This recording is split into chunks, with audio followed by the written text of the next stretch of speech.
আপনাদের আজকে বিকেল 5টার পর হতেই আমরা ব্যাংকের মাঠ, একটা বিস্তীর্ণ এলাকা, এই বস্তিতে রেড দিই। আরফিনার যে বাসভবন, সেই বাসভবনগুলোতে আমরা প্রথমেই পাই জনশূন্য, সবাই তাৎক্ষণিকভাবে বেড়ে চলে যায়। কিন্তু তার পাশেই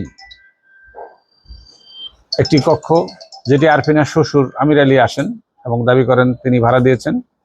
মূলত তাদেরই এলাকা, ভাড়া নয়, তাদেরই ম্যানেজার কয়েকজন সেখানে মাদক ব্যবসা করে। অনেকগুলো কক্ষ আছে যেখানে মাদক ব্যবসার সকল আলামত পাওয়া যায়। প্রথমে একটা কক্ষ থেকে 11 পুড়িয়া গাঁজা পাই। তার উৎস ধরে আমরা যখন ভিতর দিকে এগিয়ে চলি একটার পর একটা কক্ষ, তখন একটি কক্ষ থেকে 66 বোতল ফেন্সিডিল পাওয়া যায় এবং প্রায় 4 লিটার মতো চোলাই মদ। এই অভিযান পরিচালনাকালীন সময়ে আমরা জানতে পারি যে আরফিনার এই মাদকের অর্থ দিয়ে একটি বিলাসবহুল ভবন ঠিক 1.5 কিলোমিটার দূরে সে গোপালপুর এই এলাকায় করে আছে। সেখানে চলে আসি। আপনারা দেখতে পাচ্ছেন আজকের যে কক্ষে আমরা দাঁড়িয়ে আছি, এই 6 তলা ভবনের 3য় তলায় একটি বিলাসবহুল একটি কক্ষ এখানে তৈরি করা হচ্ছে, নির্মাণাধীন। আমরা জানতে পারছি এখানেই সে রাত্রিবেলায় ঘুমায়। সকল কক্ষ আমরা তল্লাশি করি।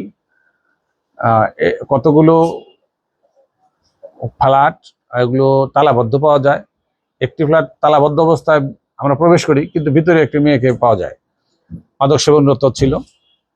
তাকে আমরা আদালতে সোপর্দ করব, মাদক সেবনের আলামত আছে।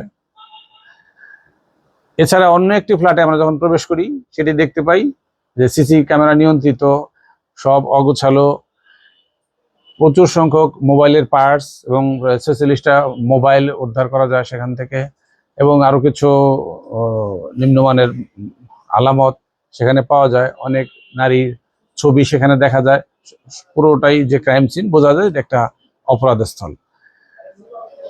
আরফিনা তার যে এই মাদকের অনেকগুলো মামলা তার বিরুদ্ধে আছে, তার বিরুদ্ধে আইনানুগ যে ব্যবস্থাপনা সেগুলো আমরা নিব। এই জন্যই সকল ভবন আমরা তল্লাশি করলাম, কিছু কিছু বিষয় পেলাম। সম্ভবত এখানে যে মাদক বা মাদকের অর্থ এখানে থাকার কথা ছিল সেটা সরিয়ে ফেলেছে। তো আমরা আমাদের অভিযান অব্যাহত থাকবে।